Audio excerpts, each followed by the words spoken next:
Bismillahirrahmanirrahim. Alhamdulillahi wassalatu wassalamu ala Rasulillah wa ala alihi wa sahbihi wa man walah. Wa la hawla wa la quwata illa billah amma ba'd. Ada banyak permasalahan yang berkaitan dengan ikhtilat antara laki-laki dan perempuan, campur baur antara laki-laki dan wanita. Gambaran permasalahan ini di berbagai negara saat ini, di berbagai tempat, banyak terjadi campur baur antara laki-laki yang asing, yang bukan mahram dengan wanita di tempat-tempat umum maupun tempat-tempat khusus. Begitu juga dalam acara-acara tertentu, dalam kegiatan-kegiatan tertentu yang melibatkan laki-laki dan wanita yang bukan mahram, sehingga terjadi ikhtilat campur baur.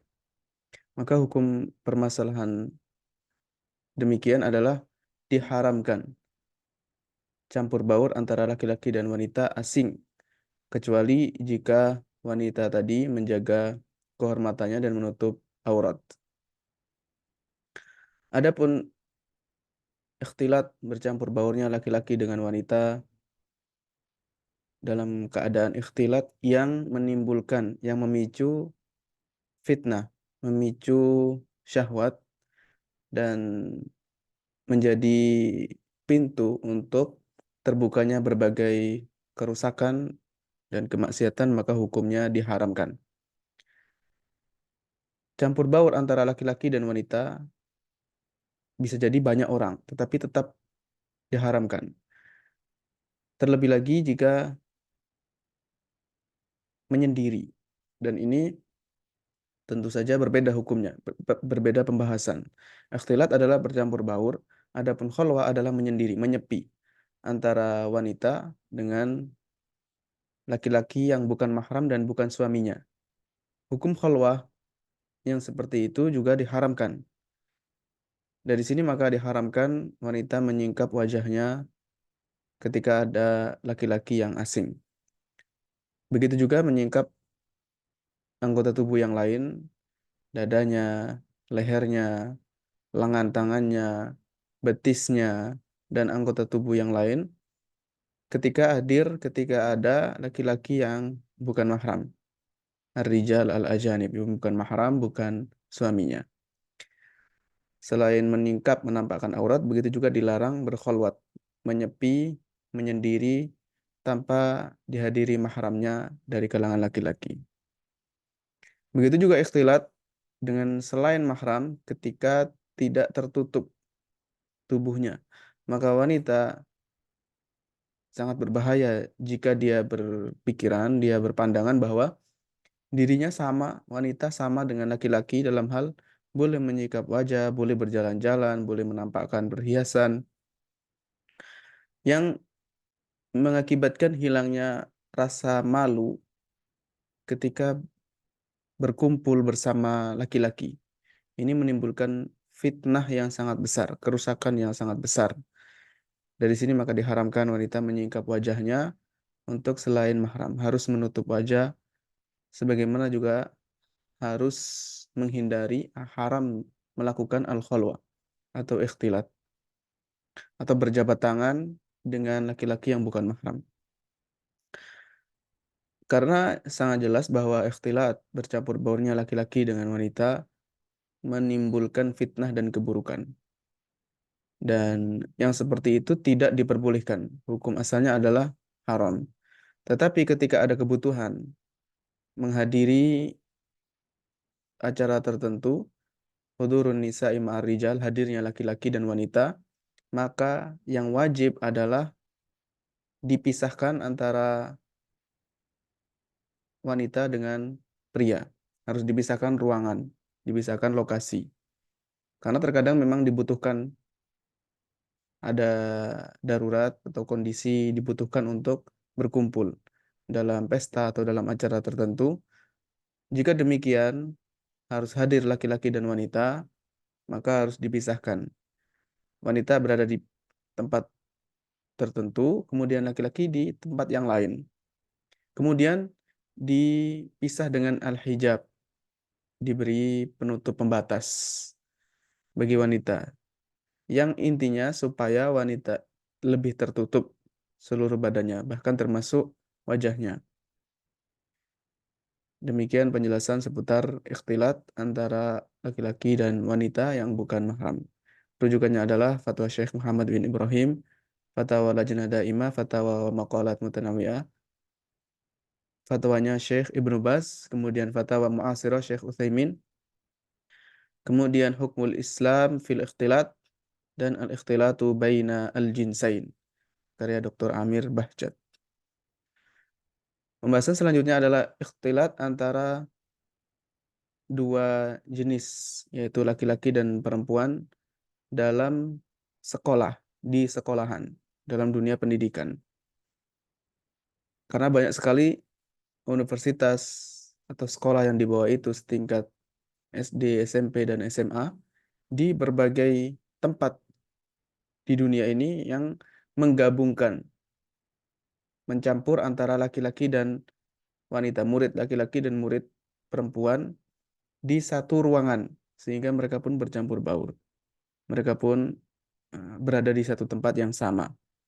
Maka para ulama kontemporer dalam masalah ini berbeda pendapat. Pendapat yang pertama, dilarang digabungkan antara laki-laki dan wanita di seluruh tingkatan pendidikan, baik dari dasar maupun sampai tingkat universitas dan seterusnya.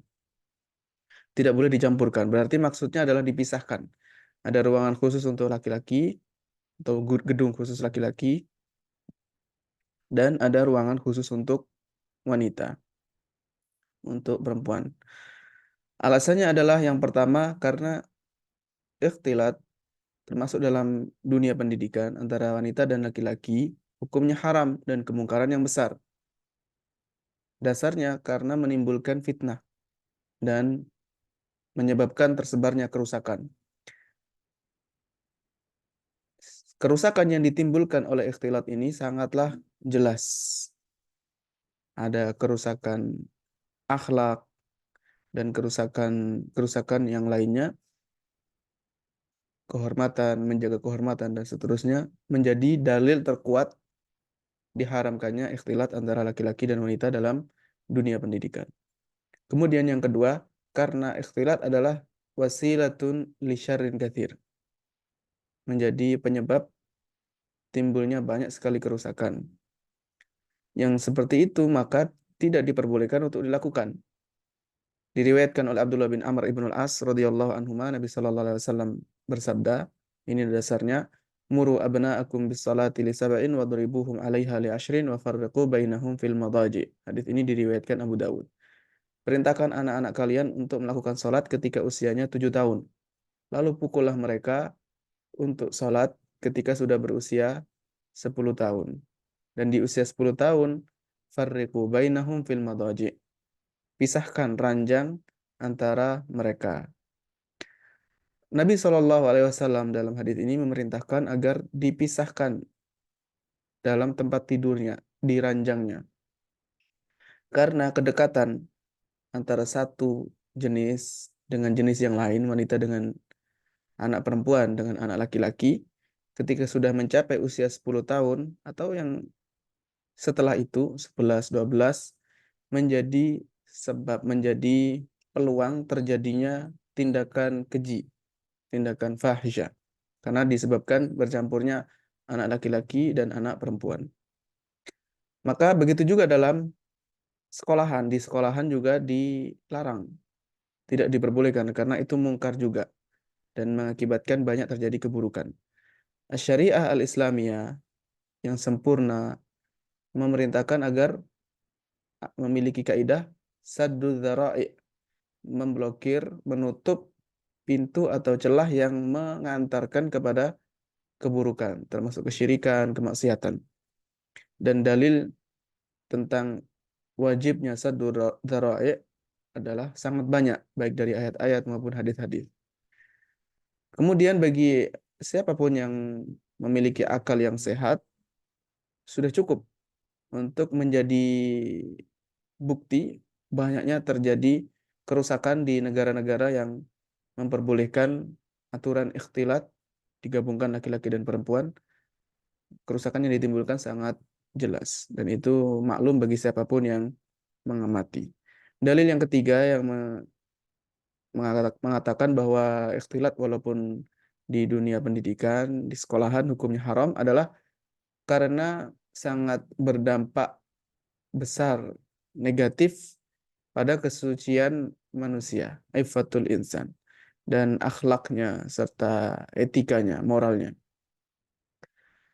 Sekalipun ada orang yang akhlaknya sangat mulia, dia menjaga kehormatannya, menjaga kesuciannya, kemudian bukan orang yang jahat, tetapi ketika satu kondisi di samping kursinya ada wanita, terutama wanita yang berparas cantik dan menampakkan perhiasan, maka sulit bagi siapapun walaupun sudah memiliki akhlak terbiasa dengan akhlak yang baik, bukan tipe laki-laki yang nakal, maka tetap sulit untuk terhindar dari fitnah dan keburukan.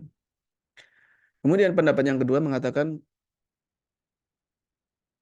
laki-laki dan perempuan bercampur baur di sekolahan hukumnya diperbolehkan, tapi dengan catatan apabila tidak berdampak kepada kerusakan. Tetapi tentu saja ini harus diteliti, berarti harus dipastikan ini boleh idza lam yuaddi ila mafasid, kalau tidak mengakibatkan kepada banyak kerusakan. Ini fatwa Darul Ifta Al-Misriyah, lembaga fatwa di Mesir. Diperbolehkan, tapi harus dicatat ya, mereka tidak mengatakan boleh secara mutlak lalu diam, tetapi dijelaskan bahwa tidak mengakibatkan kerusakan. Ya, ya kerusakan yang tadi disebutkan. Ketika mengakibatkan berdampak kepada kerusakan, maka diharamkan. Rujukannya adalah Atharu Mushkilatai al-Ikhtilati wal Manhaji Ta'limi ala Ta'limil Fatatil Muslimah, karya Fatimah Muhammad Munasirah. Ini tesis. Kemudian Al-Ikhtilatu fi Ta'lim, karya Ibrahim Al-Azraq, Hukmul Islami fil Ikhtilat. Durus wa Fatawa al-Haramil Makki, karya Durus wa Fatawa al-Haramil Makki. Fatwanya Syekh Ibnu Utsaimin, Fatwa Lajnah Daimah, Fatwa wa Maqalat Mutanawi'ah Syekh Ibnu Bas, dan website Darul Ifta Al-Misriyah. Demikian seputar ikhtilat, mudah-mudahan bisa difahami. Wassalamualaikum warahmatullahi wabarakatuh. Walhamdulillahi rabbil alamin.